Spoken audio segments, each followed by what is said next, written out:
አዲስ አበባ እስክንገባ ብቻችንን እንሸከማለን ማለት አይደለም። ብዙ አጋሮች አሉ። አዲስ አበባ በር ላይ ፋኖ አለ፣ የኦሮሞ ነጻነት ግንባር አለ። ስለዚህ ብዙ ወዳጆች አሉን። ሞንጆሪኖ የህወሓት አመራር ናት ይህንን የተናገረችው። አዲስ አበባ እስክንገባ የመቀለው አዲስ ተስፋና የቀጠናው እጅግ አደገኛ የሆነ ስሌት።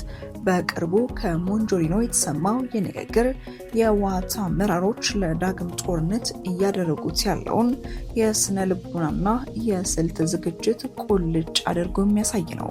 የፕሪቶሪያው የሰላም ስምምነት ከተፈረመ ከ2 ዓመታት በኋላ ህወሓት እንደገና ወደ ወታደራዊ ፍጥጫ እየገባ ያለው ከራሱ ውስጣዊ አቅም ይልቅ በውጭና በሀገር ውስጥ ያሉ ተባባሪ ኃይሎችን አቅም ተማምኖ መሆኑን ንግግሩ ያረጋግጣል።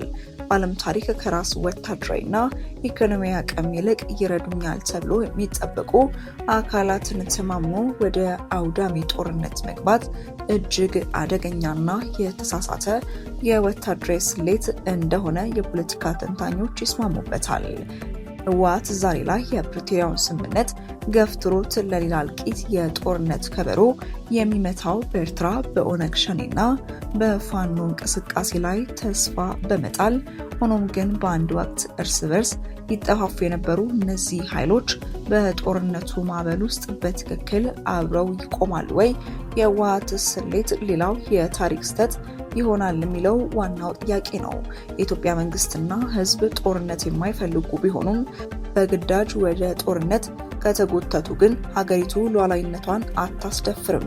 በአስመራ በፖርት ሱዳንና በመቀለ መካከል የሚሸረበው አዲሱ የጂኦፖለቲካዊ ቁማር የቀጠናውን ወደፊት ወዴት እንደሚያመራ በጥልቀት እንመለከታለን።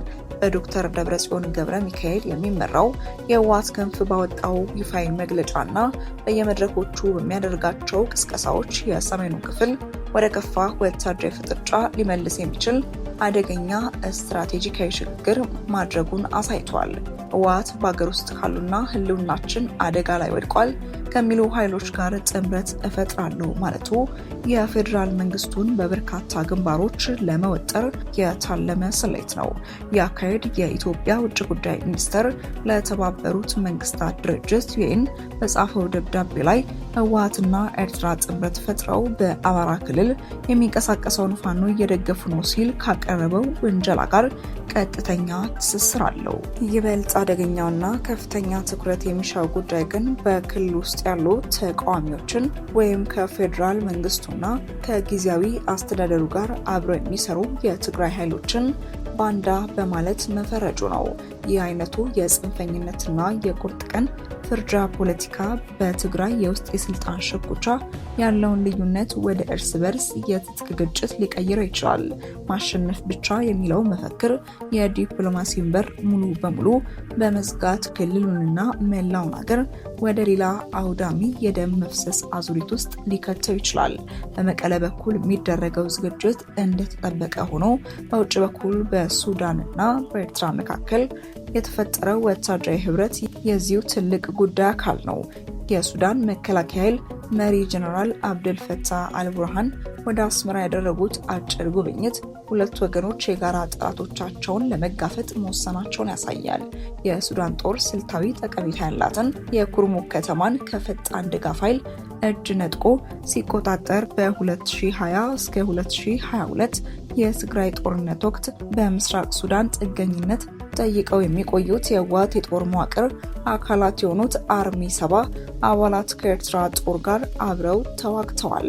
በውጊያው የዚሁ አካል ከፍተኛ አመራሮችና የኤርትራ ወታደሮች አብረው መገደላቸው የቆዩ ጠላቶች የዛሬ ስልታዊ ወዳጆች መሆናቸውን ያረጋገጠ ክስተት ነው። ፕሬዝዳንት ኢሳያስ አፈወርቂ ጽምዶ በተሰኘ ስም ጸረ ኢትዮጵያ ግንባርን በመምራት በሱዳን በኩል በኢትዮጵያ ውስጥ የሚንቀሳቀሱ አማጽያንን በማስተባበርና የጦር መሳሪያ አቅርቦት እንዲደርሳቸው በማድረግ ላይ ይገኛሉ።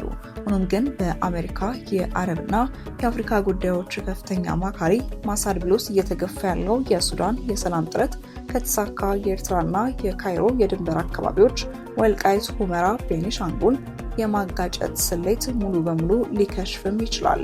ይህንን ቀጠናዊና ሀገራዊ ውጥረት አስመልክቶ የኢትዮጵያ ሕዝቦች አብዮታዊ ፓርቲ ኢህአፓ ባወጣው መግለጫ የፌዴራል መንግስቱ ህግ ማስከበርና ሰላም ማስከበር በሚል ሽፋን ትግራይን ወደ ሌላ ጦርነት የሚከት አደገኛ አካሄድ እየተከተለ ነው ሲል አስጠንቅቋል። የኢህአፓ ዋና አቋም ይሄ ነው።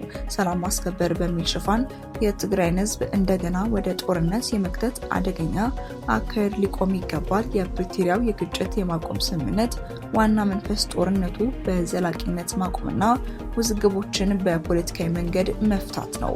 ታዲያ ለዚህ ጉዳይ የፌዴራል መንግስቱ ምላሽ ምንድን ነው?